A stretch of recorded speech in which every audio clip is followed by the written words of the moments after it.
que és el meu quart any aquí amb la UB, jugant a handbol, i sí que he de dir que des del primer any han sigut tot boníssimes experiències. Tenim un grup espectacular, amb jugadors que malauradament ja han acabat la carrera i ja no hi són, però seguim en contacte, quedem molt sovint. De fet, avui al matí abans de jugar ens hem estat enviant textos i de veritat que és un sentiment que es viu, aquest esport, l'esport universitari. El recomano a tots els universitaris que no el practiquen, per por a no encaixar o el que sigui.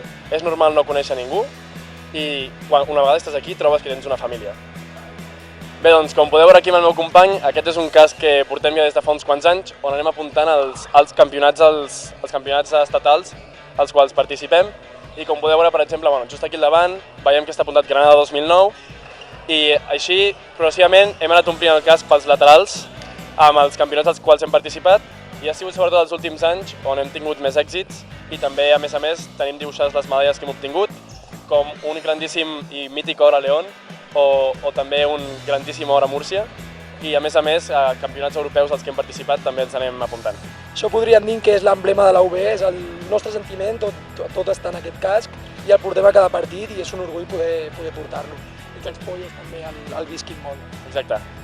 Cada nou integrant, cada any hi ha nous integrants, i sempre els fiquem aquesta tradició que un d'ells ha d'anar portant el casc, no com a novetada, sinó com una cosa de veritat que és un honor de portar, perquè realment commemora el que és la UB i el que està sent.